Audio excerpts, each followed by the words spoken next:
you're not allowed to vote and everything. And when you look at swing states like Florida, that's a huge population of the like African Americans. Now I'm here in East Harlem to ask black people their thoughts on what you just heard. Do you have ID normally? You carry ID around? Yes, I have state ID. Do you carry ID? Yes, I do. Do you know anybody who You're entering into very condescending territory. Everyone that I know has an ID. Why would they think you don't have ID? Really? That's a lie. Why would they say that? What did we do? We didn't even do anything.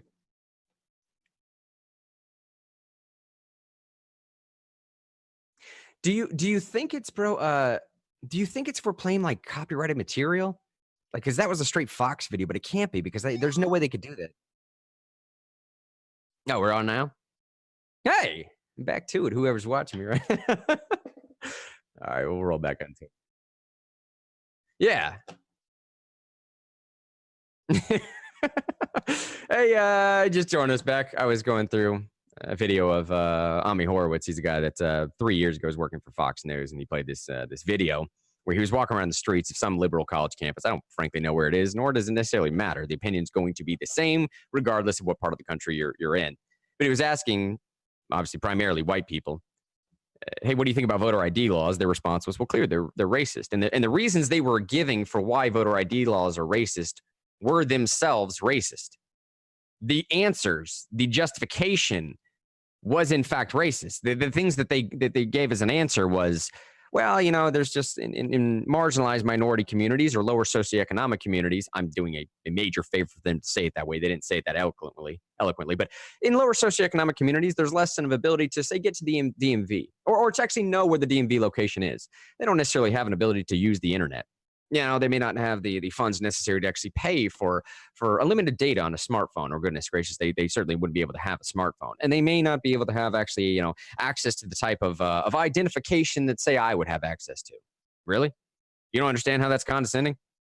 Seriously, what if someone came up to you and said, bro, you just don't know how to use the internet? For real? You can't pull up a map? You can't pull up a map and figure out what DMV is? Seriously, bro? Seriously? This is what I'm saying. This is part of the theme for the show. Brave New World, man, you become numb to it. In a Brave New World, you become numb to the virtue signal and how the virtue signal turns you racist, possibly. I just didn't know that they taught white supremacy at Berkeley. Oh, man. Right. I mean, because all those people sounded like they were superior to whoever the heck they were talking about. That's for sure. They sounded like they were obviously in this, like, you know, if voter ID laws were only for white people, that would be fair. And they didn't specifically do it for a specific minority. They said all minorities didn't have state IDs and are felons. That's what I heard, which is terrible, by the way. Yeah, I think it's so bad, obviously, because like Facebook just kicked us off for playing it. That's how racist those people from Berkeley were, right? Yeah. And we just probably should give a disclaimer. We disagree with the people you saw on screen. Absolutely. We think everybody, we think that, you know, people, that it's not that hard to get a driver's license because most people have a driver's license. And just as a matter of the numbers, most people aren't felons. So we disagree with the racist things you heard from Berkeley students on the screen. Just throwing that out there. Hey, you know, as people are joining us back in here, thanks so much for catching us back there. We got dropped off before. Kelly's back in here. Amy's back in here. Norm's back in here. Josh is back in here. Josh, let us know it was UC Berkeley. I appreciate that. And it's a difficult thing, man, to figure out if you don't say some of that stuff, if you don't virtue signal. I understand their need to do so. Now, hang on 2 seconds, because I know I just said that and someone's like, what? If you're listening in the background while you're getting ready for the morning, what do you mean you understand the need to virtue signal like that, Mr. Henny? How can you even say such a preposterous thing? Well, look what's happening to Drew Brees right now. Because if you don't do some of this stuff, even if you remain silent right now, you are thereby necessarily associated with those that might agree in the opposite. If you don't do the virtue signal, man, it's not even a rite of passage anymore. It's the ticket needed to enter the show, to remain a part of the community so that you're not excommunicated. You have to do some of those things. And there is no forgiveness there. There is no contingency plan. There is no alternative except for social ostracism. Sean, I mean, Sean doesn't like, sports stories. This isn't necessarily a sports story. It kind of is. But if you can, man, click on that says original video causing the stir. And I'm sure this is a slightly old story, man, but it fits really well with today of what we're talking about. Again, voting laws coming into the virtue signal, the fact that the virtue signal makes no allowance for forgiveness. And if you even do try to ask for forgiveness, if you say, sorry, I messed up, I got it wrong, it doesn't matter. You're done, canceled, out of here. No more job. No more friends. Possibly facing some type of repercussions outside of that as well. Dare I say physical. I can sum it up, Grant. You have to go to hell. Right? Yeah. Yeah, there it is. Play that original video from Drew Brees that's causing all the controversy right now. I'll just play it on entirely. It's about 1.5 minutes, 2 minutes. Go ahead. Everyone is looking back now at Kaepernick's protests from a few years ago, and obviously they were always about police brutality, and now it's coming back to the fore, and a lot of people expect that we will see players kneeling again even when the NFL season starts. I'm curious how you think the NFL will and should respond to that, and of course, you're such a leader in the league. What is your responsibility as a leader in times like this for the rest of your teammates and players in the league? Well, I will never agree with anybody disrespecting the flag of the United States of America or our country. Let me just tell you what I see or what I feel when the national anthem is played and when I look at the flag of the United States. I envision my two grandfathers who fought for this country during World War II, one in the Army and one in the Marine Corps, both risking their lives to protect our country and to try to make our country and this world a better place. So every time I stand with my hand over my heart, looking at that flag and singing the national anthem, that's what I think about. And in many cases, it brings me to tears, thinking about all that has been sacrificed, not just those in the military, but for that matter, those throughout the civil rights movements of the 60s, and everyone and all that has been endured by so many people up until this point. And is everything right with our country right now? No, it's not. We still have a long way to go. But I think what you do by standing there and showing respect to the flag with your hand over your heart is it shows unity. It shows that we are all in this together. We can all do better, and that we are all part of the solution. You're all part of the solution. That's what caused people to go off. Now, you mean, outside of the context, I mean, maybe people would talk about it, but seriously, I mean, this was dropped 2 or 3 days ago. I want to say Monday or Tuesday of this week, this dropped. And clearly, given that we're in the midst of what we're in right now, there's obvious reasons as to why he's facing the pushback that he is. Now, for about a day or two, he tried to hold strong, or maybe by holding strong, people were saying like he just didn't respond. And then let me shine while I'm reading through some of this too of his response. Go ahead and pull up on the screen either the Twitter account of this video or possibly, man, if you want to go later on in the notes and pull up either the tweet response or his Instagram response and just show some of the responses to his apology. Well, my notes just have his quote of the apology. I was just trying to give them an idea as to what the community felt about his apology, the fact that they're not accepting it. Here's Drew Brees' apology, though. I'll read just a little bit of this. He says, I would like to apologize to my friends, teammates, the city of New Orleans, the Black community, NFL community, and anyone I hurt with my comments yesterday. In speaking with some of you, it breaks my heart to know the pain that I've caused. In an attempt to talk about respect, unity, and solidarity centered around the American flag and the national anthem, I made comments that were insensitive and completely missed the mark on the issues we are facing right now as a country. They lacked awareness and any type of compassion or empathy. Instead, these words have become divisive, hurtful, and have misled people into believing that I somehow am the enemy. This could not be further from the truth and is not an accurate reflection of my heart or character. He went on to say, this is where I stand, and list a bunch of things. But hopefully, as you can see on your screen right now, some of these responses.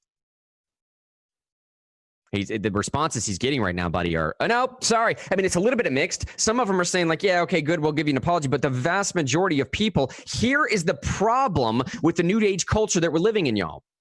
Because there is no correct way to do this, and because people are so rooted, entrenched in where they are and refuse to leave, this guy has lost on both sides now. He's lost both ways. In retrospect, to be completely honest, it probably would have been better if he just maintained his original stance, because then at least half the country would have still been on his side. But doing it this way, the other side, because there is no room for allowance in, say, leftist ideology, or no allowance for forgiveness in leftist ideology, he cannot be forgiven. So he cannot be brought back into that world. And because now he's recanted his previous statement about respecting the flag, the world on the right is saying, well, it's going to take us a little bit more time to trust you. He is in no man's land right now. You understand what I'm saying? Go ahead, Sean. I heard you picking up something there. Oh, yeah. Well, if you're going to be an idiot and make a stand right now in the shifting sands where nothing is okay, then you better just stand on it, because you lose points for changing your opinion. You do not gain anything for apologizing in public, because like you said, there is no forgiveness. So I'm glad I'm not a public figure. I'm glad you're on camera. But I mean, you get what I'm saying, though. There's no place for for some reason, there's no place for I'm sorry. So I don't know why he did that. I'm with you. If you're going to take a position, might as well stand on it, especially if it's within the same week. And Kelly said in Facebook a little while ago, I don't know if Kelly's still here. I don't think, are you showing anybody? I'm showing Kelly. One. I think that the numbers are false. Just keep going. Interesting. Kelly said in Facebook a second ago, where did that go? She said disagree 100% with these videos. People so ridiculous. John Cummins wanted to say that right, Kelly. I don't know what she means by disagree with 100%. The video we played before, or disagree with the stance that I don't know. Kelly, let me know if you're still in here. What was going on? John said a second ago, I prefer don't tread on me. Josh Perky said, thanks for playing all that. You won't read everything that Brees said in the mainstream media. And I think, man, if anything, Shine, do you want to do the final, do we want to do the Tom Cotton story at the final here just to touch that? Or, yeah, that's true. It'll be useless on Monday for sure. Yeah. So whoever's still left in here, if anybody is, weird stuff happened this morning with the stream, man. This article here talking about causing controversy on the interwebs. Yes, I said interwebs. Hey, wife's work phone is ringing over here. I think she forgot to take that with her. Tom Cotton wrote an article for the New York Times that was entitled, Send in the Troops. Send in the troops, he said. New York Times apparently devoted an entirely separate op-ed to explaining Senator Cotton's op-ed. You all right, Sean? No, that's okay, buddy. Just show him you can show him the second one if you want to, man. Yeah, that works too. The op-ed written by Tom Cotton, Republican from Arkansas, argued that the federal government argued for the federal government to invoke the Insurrection Act, which would enable it to call up the military to put down protests in cities across the country. Mr. Cotton wrote, one thing above all else will restore order to our streets and overwhelmingly show the force, or show an overwhelmingly show of force to disperse, detain, and ultimately deter lawbreakers. In the essay, Mr. Cotton also described instances of looting in New York City as carnivals for the thrill-seeking rich, as well as other criminal elements, and warned that anti-fascist movement Antifa had infiltrated the marches. An argument I think most people would say it's true. On Monday, a Times article described the theory that Antifa was responsible for the riots and looting as the biggest piece of protest misinformation tracked by... All right, dude, hold on, man. I just read that part, Chime. Did you read that? On Monday, a Times article, this is the second op-ed that I was talking about that was written to counter Tom Cotton's op-ed. A Times article described the theory that Antifa was responsible for the riots and looting is the biggest piece of protest misinformation tracked by... Well, and who would be responsible? I mean, like, if they're not going to assert, if you're just saying that, no, it wasn't Antifa, well, what am I led to believe? That it was just all the protesters? That it was the protesters that were responsible for some of the violence? Well, they don't see that's what's so weird to me is if you were in the protest movement, wouldn't you want there to be a scapegoat for the looters and the rioting that wasn't you? Wouldn't you want that? To me, the fact that half the Times staff threatened to quit yesterday, or whenever this was posted by Tom Cotton, a lot of their staff, they wrote articles and tweets themselves that said that if the military gets brought out, it could hurt the New York Times' staff. also. Did you see that? Yeah. I can't remember who said that, but to me it's weird. Why would the New York Times staff? He's talking about looters and rioters, not protesters. No, and let's be real here, man. Like, you know how I feel about this. You know how I felt about the Insurrection Act, the use of it. I didn't necessarily agree with it. Sean and I differ on that at some point, but I also have to know. I hope I've been clear about this. This might be the first time I've admitted this. I always thought it should have been applied. Everyone knows I'm in the extreme minority when I say that, right?